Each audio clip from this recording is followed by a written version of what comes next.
أعوذ بالله من الشيطان الرجيم بسم الله الرحمن الرحيم نحمده ونصلي على رسوله الكريم أما بعد Assalamu alaikum brothers and sisters. Today I'll be talking about one of the five pillars of Islam we all know and the importance of that pillar and how we sometimes uh, don't pay enough attention to that. And that's the Zakat component of our five pillars. We know the importance of each of the pillars, but then on our daily practice and our regular life, uh, we sometimes don't pay enough attention to many of them. So this one is Zakat. As we know in many ayats in Quran, Allah subhanahu wa ta'ala says, this is from Surah Baqarah, ayat 43, أعوذ بالله من الشيطان الرجيم وأقيموا الصلاة وآتوا الزكاة واركعوا مع الراكعين. And close meaning is that performs salat, establish the prayers, and pay the poor due or purification of your wealth or sharing your wealth with the poor, so that you can become one of the ones who bow down or do sujood and ruku. And then this is ayat 43, and then in Baqarah also in ayat 277, Inna ladhina amanu wa amilu salihati wa aqimu salat wa atu zakat. And in Surah Baqarah there are 6 places or even more possibly on tying salat with zakat. And throughout Quran is around 82 places where waqimus salat wa atu zakat is, and there's no other pillars of Islam except Iman. Amanu, Allah subhanahu wa ta'ala says throughout the whole Quran. No other pillars of Islam are connected this close to Salah. You wouldn't find no ayat which says waqimus salat and then Siyam. Siyam, there is one ayat which says kutaba alaykum siyam kama kutaba ala the kaum before you. The Siyam fasting was there. Similarly, Hajj, there is one ayat on Hajj and Umrah is required upon us, but rest of the ayat on both Siyam and Hajj is on how to do it, when the fasting starts, when it finishes, what is allowed, not allowed, but not the direct command like waqimus salat wa atu zakat. But in real life, what happens is that we know about our friends or relatives, people we know that they're mashallah Muslim, Iman on Allah subhanahu wa ta'ala, then they may not regularly pray, but will do fasting in Ramadan. And if you think about it, you'll find that you know some people that way. Very regular on fasting, but not in Salah. And similarly, some people would be not prayer, no fasting, but will be able to do Hajj. And Hajj in a separate way, if we think about it, is tough. Is going there, especially when it's in middle of summer, like nowadays, and with millions of people and this long travel and so on. But there are Muslims who do that, but not do fasting and salah. And then the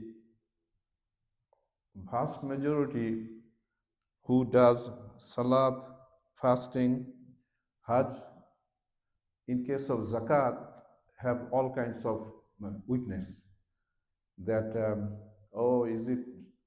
is my income zakatable, or is my saving, or do I have loan, and so is my gold and silver and all these count? All kinds of excuses we find to reduce that obligation.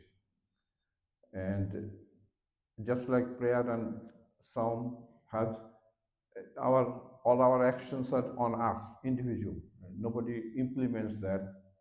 Nobody, Allah subhanahu wa ta'ala knows what I'm doing, but no organization follows up and says, have you done this and that? But during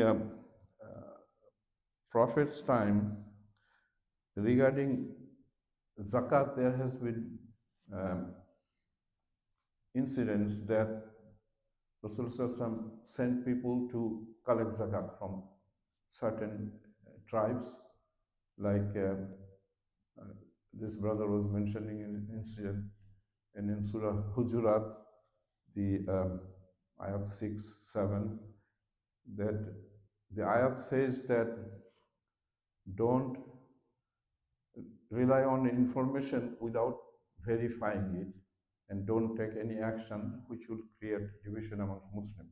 So this happened because Rasulullah sent one Sahabi to a tribe to collect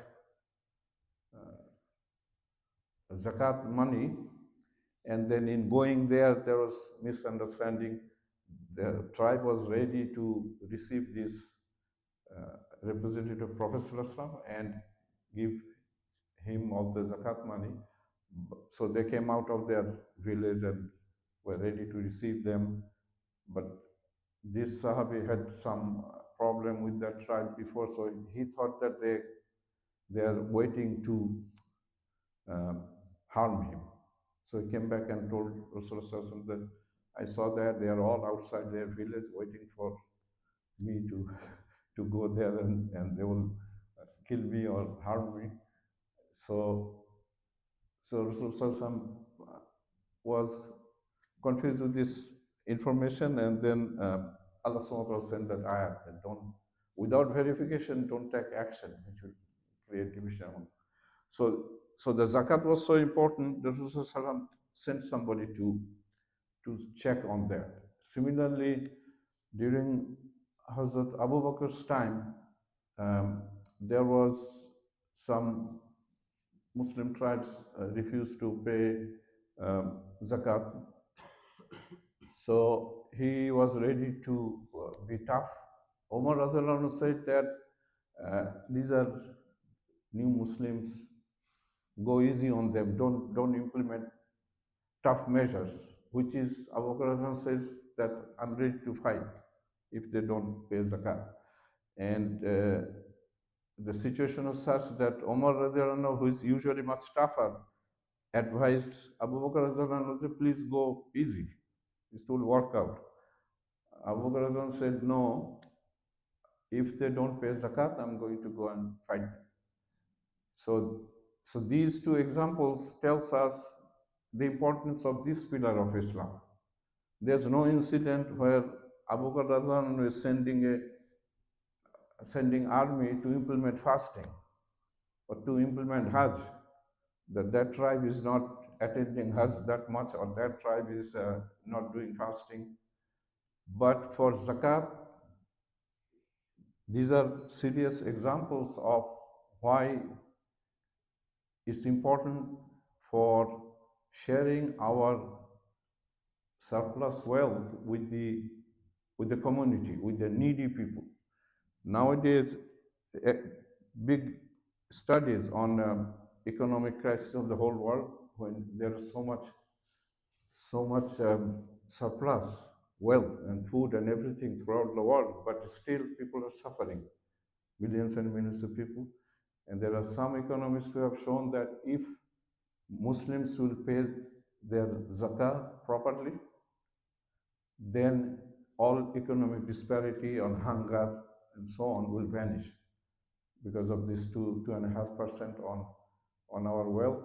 And then in Eid al-Fitr, the Zakat al-Fitr is a small amount, but even that is not shared properly.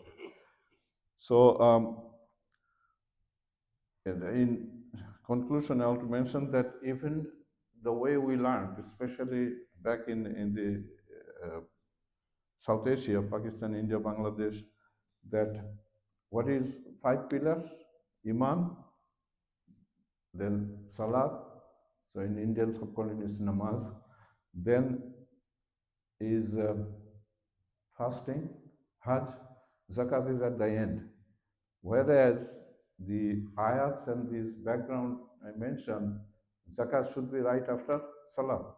82 plus, Allah subhanahu wa ta'ala says in Quran, Aqimus Salat wa atu Zakat. So in conclusion, I just want to say that, remind myself and everybody else that we need to pay more attention to this pillar of Islam. It's up to us to calculate what is our obligation and then share it with the needy people. Zakat is purification of wealth. And also Islamic organizations, many of them qualify for zakat money in non-Muslim countries like masjid, school, and other organizations who help the community.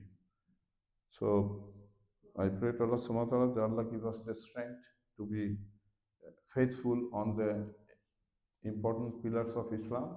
Each one is important, but somehow zakat is a little bit shortchanged, and Allah subhanahu wa ta'ala knows us. That's why He mentioned it so much in the Quran. So may Allah help us in implementing His orders. Amen.